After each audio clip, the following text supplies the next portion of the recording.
in Israel performed for Prime Minister Narendra Modi during his two-day visit to the country. The Prime Minister Narendra Modi praised the memorable cultural performance of the iconic song I Love My India from the movie Pardes.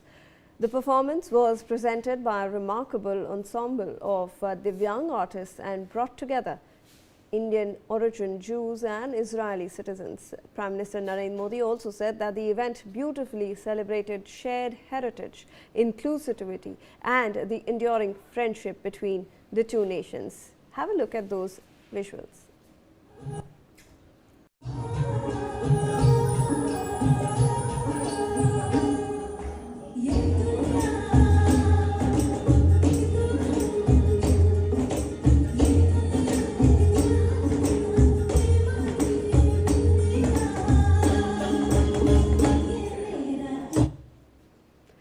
All right, let me in fact go back to Ambassador Sachdev. Ambassador Sachdev, something that is of vital significance and that may feature in the discussions is this hexagon alliance that is something that the Israeli Prime Minister Benjamin Netanyahu has been talking about a lot. Do you believe that that is something that India could be a part of? It's an interesting idea, but a controversial one. To start with, the hexagon is at the center of the Israeli flag, with two triangles joining together to create a hexagon. So it has an emotional appeal to Israelis. It's a religious symbol, but I think the idea that Sunni axis and Shia axis exist and they are antagonistic to Israel, and Israel's resort is to have a hexagon where he has named India, Greece and Cyprus and some unnamed countries in the Middle East and Africa. Is a bit, how should I say, unrealistic. India, for one, is unlikely to join any such concept unless it's clearly defined. And the current way of things where we have important ties, symbiotic ties, with the Gulf countries, with Iran, and with many countries of Africa. And as the honorable other panelist has mentioned, India is not into getting involved into regional issues. We leave it for the regions to sort out its issues, and we back the consensus on the regional issues. So I believe hexagon as of now and in the current very turbulent Middle Eastern situation would appear to be in need of a redefinition, and sharp edges would have to be slightly blunted to make sense to India and make it attractive to us. On the other hand, an FTA being negotiated between India and Israel, counter-terrorism negotiations that took place on the eve of Prime Minister's visit, as well as the IMEEC, India, Middle East, Europe Economic Corridor, and I2U2 concepts have more salience and are more doable. The bilateral trade may have its limits because of asymmetry between India and Israel in economic sizes, but at the same time, high tech would be a very important area of renaissance if the two sides include the trade with in intellectual property, services, as well as the commodities and merchandise. Similarly, there are other ideas that could facilitate investments. Bilateral investment treaty has been signed and is operational, and the mutual investment by the two operators in each other's economy should grow now onwards. Now that the Israeli economic situation is on the ascendance, uh, as well as India's requirement for FDA for infrastructural development, FDI, I should say, is growing all the time. So, all told, I think there are reasons to be optimistic about bilateral synergy, including in political fields, although the hexagon concept would need to be slightly more granularly defined to make it interesting for India to think in terms of joining it. Thank you. Right. And Mr. Singh, you have also mentioned in your earlier address as well that Hexagon Alliance is something that India may not join if this does come to fruition. But we just heard the Israeli president. He said India is of vital significance to the Middle East and for the politics of the Middle East region. And we had Benjamin Netanyahu, who yesterday said that India is a global power, and that anchor is something that all the nations look towards to strengthen if they build an alliance. I still take the same stand. It's most unlikely that India will join. And I share my views with the ambassador that it's not the concrete proposal, the Hexagon Alliance.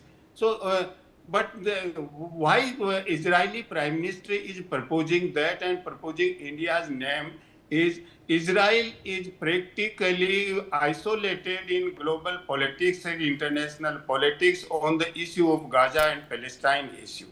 So Israeli Prime Minister wants to get the legitimacy while involving India in any kind of alliance. And India always refrain from any kind of alliance system. India can be the partner, not the ally. So India doesn't believe in any kind of alliance system. India believes in partnership. So India's position is altogether different. But in case of Israel, right at the moment, Israel is passing through a critical phase. Yeah, there is already standing warrant against the Israeli Prime Minister.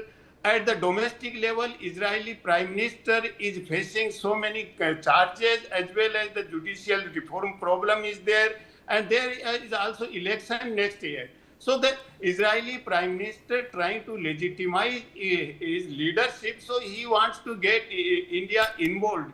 But I don't think India has given any consent to join that. And the second thing about the Somaliland recognition. So Israel is playing certain kind of role in the Middle East. I don't think India will subscribe that role even. So India is more concerned about the strengthening and intensifying the bilateral cooperation, that is the win-win situation. So India's concern is India's economy is at the delicate stage. Indian economy is the take-off stage towards the advanced economy. And that delicate state needs any kind of cooperation from around the world on technological field, economic field. And India is considering bilateral trade agreement as an instrument to make Indian economy as advanced economy. Because since 2015, 25, large number of free trade agreements have been concluded with New Zealand, with UK, with EU, with UAE, and of course the US trade agreement with US is still in uncertain situation.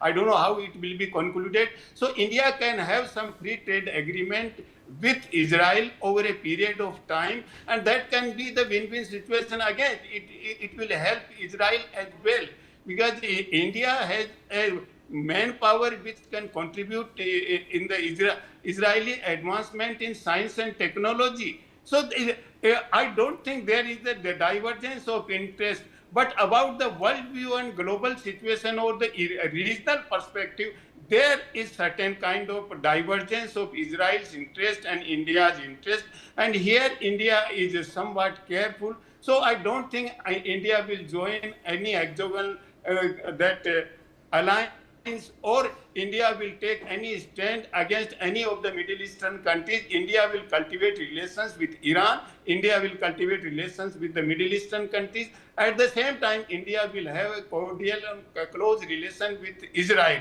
So India's stand is consistent. There is no contradiction, no conflict in India's stand. So India's position is very clear. India collaborate and cooperate with Israel in terms of the economic and in depth, as well as the bilateral cooperation, defense, security, and people's mobility. So that way, India's position is very consistent, and still I can hold the same position. India will not join the hexagon alliance unless or until it has some concrete proposal, concrete situation. Nothing is concrete right at the moment.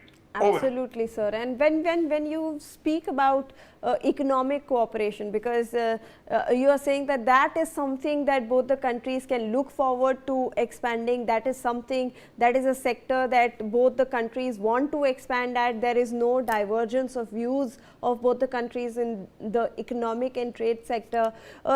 And like you spoke about this free trade agreement, obviously the first round of negotiations have already begun.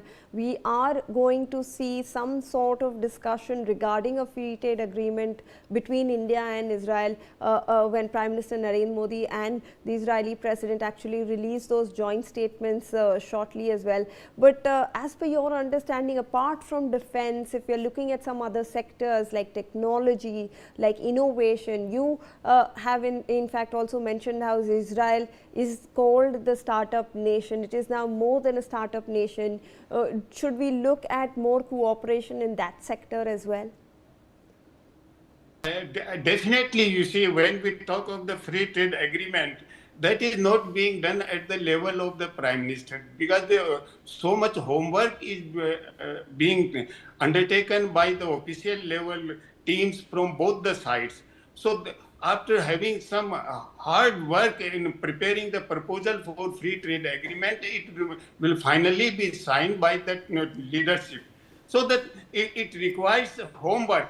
And after appropriate homework, definitely it is not merely concerned about the commercial activities and trade in goods and services, or trade in mobility of people. It can go beyond that. And India and Israel already have an mutual investment agreement.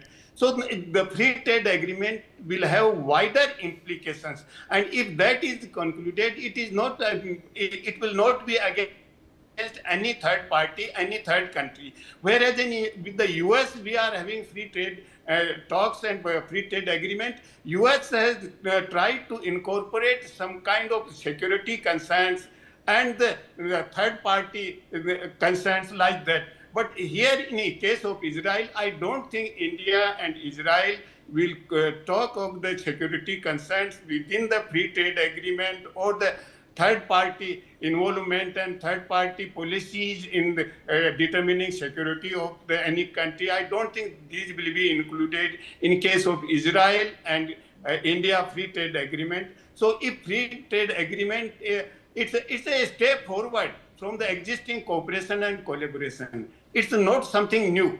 So it's a sort of advanced stage, and that is, again, it's in the interest of both the countries. Both the countries will gain. No one will lose. All right. Over. Thank you so much, sir, for joining us on this broadcast. With that, we have some other news coming in. At the high-level segment of the 55th regular session of the UN Human Rights Council in Geneva, Indian envoy Anupama Singh strongly rebutted allegations by Pakistan and the Organization of Islamic Cooperation on Jammu and Kashmir, calling them envious. Singh said that Pakistan must be living in La La Land for not seeing the development in the region.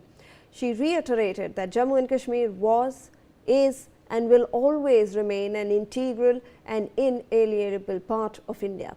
Singh added that India has no desire to dignify Islamabad's propaganda, but will dismantle it with facts.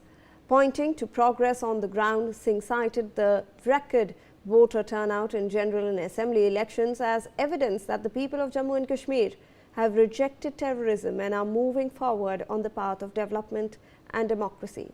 She also